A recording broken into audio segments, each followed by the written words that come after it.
Ces lâches ennemis de la nation ont, à ce qui se dit, épargné plus de 4000 des nôtres qu'ils tenaient prisonniers. Bonchamp n'a plus que quelques heures à vivre. Lescure agonise. Les faits sont vrais, car je les tiens de la bouche de plusieurs d'entre eux. Ce n'est pas parce que ces lâches ennemis les ont épargnés que quelques-uns doivent se laisser toucher par ce trait d'incroyable hypocrisie. Je les ai pérorés, et ils ont bientôt compris qu'ils ne devaient aucune reconnaissance à ces brigands. Mais, comme la nation n'est pas encore à la hauteur de nos sentiments patriotiques, vous agirez sagement en ne soufflant pas un mot sur une pareille indignité. Des hommes libres acceptant la vie de main d'esclaves.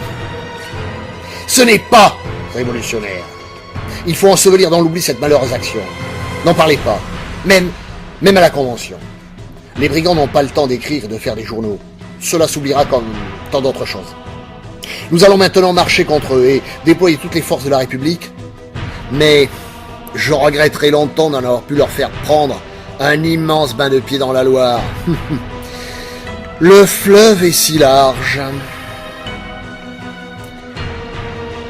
Effectivement, le général Kléber confirmera les faits et déclarera qu'en route, il rencontrera plus de 4000 prisonniers. Il fut étonné de voir ces tristes victimes, pâles, défigurées, lui criant de loin d'une voix presque éteinte « Vive la République !»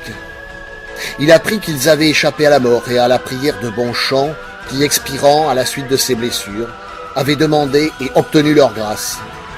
Que l'armée des rebelles, forte de près de 100 000 combattants, y compris quantité de femmes, d'enfants, de prêtres, passait la Loire depuis 2 jours et que beaucoup étaient encore dans les îles de ce fleuve.